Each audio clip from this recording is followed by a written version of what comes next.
আজ কথা বলবো আহ, এই যে গতকাল ফেব্রুয়ারি 1 তারিখ 2025 যে বাজেট পেশ করা হলো। গত 2014-র পর থেকে যদি কোনো বাজেট আমার ভালো লেগে থাকে সেটা হচ্ছে এই বছরের বাজেট। বেশ একটা কম্প্যাক্ট বাজেট বলা যেতে পারে এটাকে, যেখানে প্রত্যেকটা সেক্টরকে, সেটা এডুকেশন হোক, এগ্রিকালচার হোক, আইটি সেক্টর হোক বা ডিফেন্স সেক্টর হোক, প্রত্যেকটা সেক্টরকে তুলে ধরা হয়েছে। এবং ট্যাক্সের অনেক পরিবর্তন হয়েছে, যেটা আমরা সবথেকে সবাই জানি বা শুনেছি যে 12 লাখ যে ইনকাম বা স্যালারিড ইনকাম, তার উপরে কোনো রকম ট্যাক্স থাকছে না পর থেকে। তো সেটা একটা বেশ ভালো জিনিস। মানুষের হাতে এবার অর্থ হয়তো থাকবে, তার কিছুটা এফেক্ট আমাদের যে মুদ্রাস্ফীতি বা জিনিসপত্রের যে দাম তার ওপরেও পড়বে।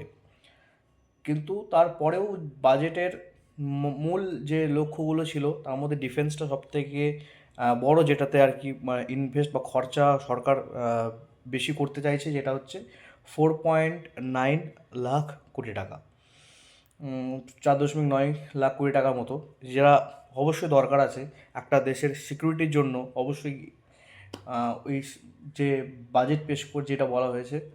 আর সেকেন্ডে যেটা আছে সেটা হচ্ছে, যেটা দেখলাম, আইটি সেক্টরকে সব থেকে নিচে রাখা হয়েছে, ওর মধ্যে বাজেট অ্যালোকেশন সব থেকে কম। ফার্মাসিউটিক্যাল কোম্পানি রয়েছে, আরও এগ্রিকালচার সেক্টর যেটা রয়েছে সেটাতে রয়েছে। তো বেশ একটা কম্প্যাক্ট বাজেট এই বছরে দেখা গেল। আর যারা ট্রেডিং করেন বা শেয়ার মার্কেটের সঙ্গে যুক্ত আছেন তাদের জন্য একটা বেশ পজিটিভ ইম্প্যাক্ট। অনেক ভুল ভ্রান্তি, চারিদিকে নেগেটিভ নিউজ ছড়াচ্ছে, কিন্তু আশা করি মার্কেটের ওপর আজকে রবিবার, সোমবার, মঙ্গলবার বা বুধবার থেকে মার্কেট গ্রিন লাইনের দিকে যেতে পারে, সম্ভাবনা অনেক বেশি।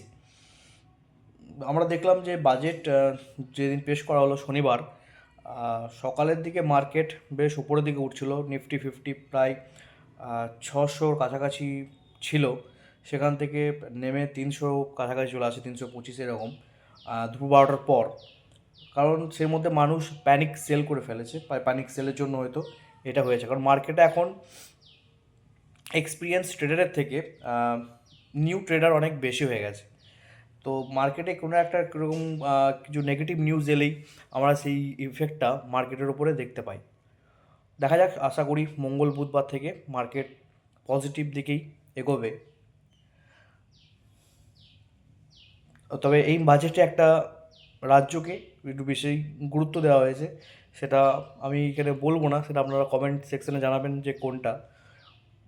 যদিও, এবং এটা অনেক ভালো জিনিস, যেহেতু সঙ্গে আছেন সেই কারণের জন্য বাজেটটা এরকম এসেছে।